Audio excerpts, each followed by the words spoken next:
This is Winnie Anderson.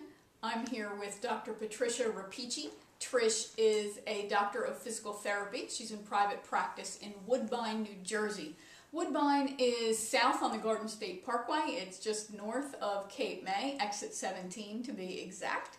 And Trish and I have been talking about all things related to aging and the body and fighting aging and staying fit after 50. So I have some more questions to ask her. So Trish, we've been talking about, like I said, about fitness and all of the things related to that.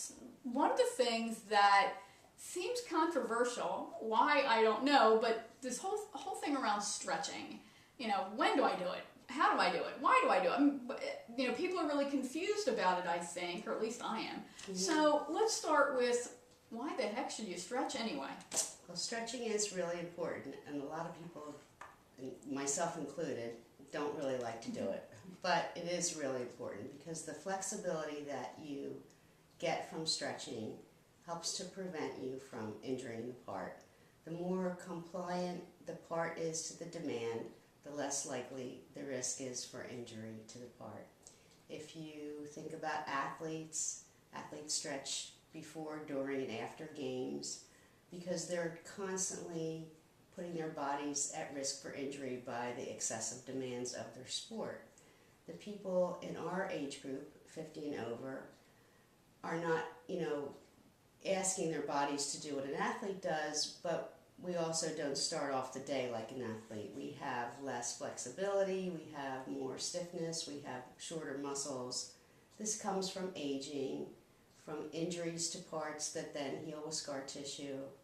Because we're not as active as we once were, we slow down, our bodies start to get stiffer. So our, risk is you might reach into your back seat of your car to get something and your shoulder's stiff to begin with. You go to reach, it's a little further than you thought, and you end up injuring the shoulder. You're getting something out of a closet on a very high shelf, and all of a sudden something starts to topple down. You quickly reach to get it, you injure the part that you quickly reach with. You're squatting down, pulling weeds, you have a tight hip to begin with. By the time you get up, you can't stand all the way up. So stretching really helps to loosen up the joint, make it more flexible, and hopefully prevent injury to the joint.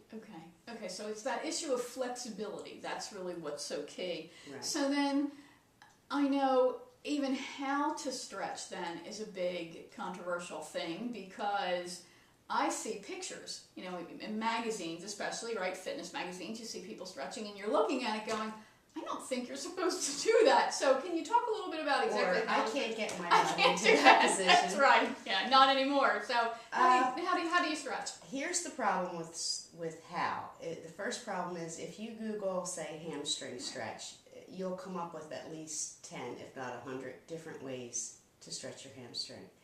And the way that you choose has to be based on A, your problem that you're having, B, the joints around it, C, how flexible you are baseline. Some people are very flexible, some people are rock hard, and it has to be appropriate for you as an individual to be effective. Some stretches that you might choose on your own actually might make you worse. Some might not do anything at all. But there's usually one stretch or two stretches out there that'll be just right for you. And the important thing is to hold it for 30 seconds. And that's the hard, boring part. 1,000, 2, 1,000, you just about go crazy. What I do to get around that is I quickly count to 60, and a 60 count is equal to 30 seconds. Okay.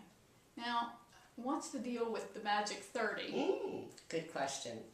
That's based on research that was done to, test out the time it took for the muscle to actually lengthen. There's a little organ in the tendon of the muscle called a Golgi tendon organ, and it takes that amount of time, usually, especially for a large muscle, for that organ to activate and signal to the muscle for it to lengthen. Okay. So you want to at least give it 30 seconds. It's not really always 30. Sometimes it's more. You kind of have to wait it out. Feel it. You want to feel the stretch. You don't want to be aggressive about it. You want to give it time. You don't want it to be it should feel better, not worse. Yeah, this isn't something to just check off your to-do list. You're doing it to actually feel that, as you say, that flexibility The gain. get improved, Mm-hmm. not, okay, great.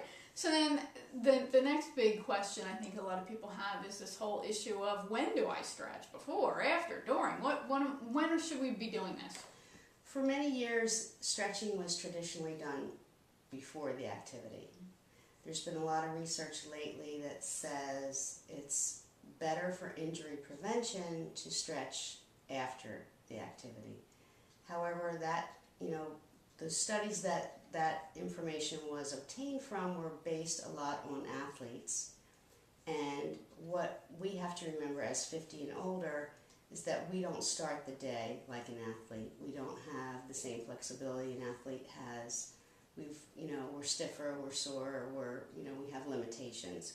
So combining that, information with the research, it's best for people in our age group, if we have limitations, to stretch prior to the activity and then afterward as well. Okay, so really what stretching is all about is injury prevention through flexibility.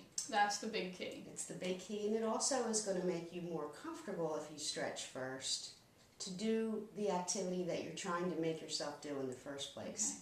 Okay. If your hip is sore and stiff and you have decided you're going to ride your bike every day, you're not going to be very motivated to ride your bike if your hip hurts the whole time. Right. So it's also to help you be more comfortable and also reach your goals with your fitness routine. Okay, great. Excellent information. This has been Winnie Anderson with Dr. Patricia Rapici, physical therapist in private practice in Woodbine, New Jersey. If you like this information and you'd like to get even more, you want to visit Trish's website, restoremobilitynow.com, where we have a longer video and some additional information to help you improve your fitness goals and fight aging. Thanks very much.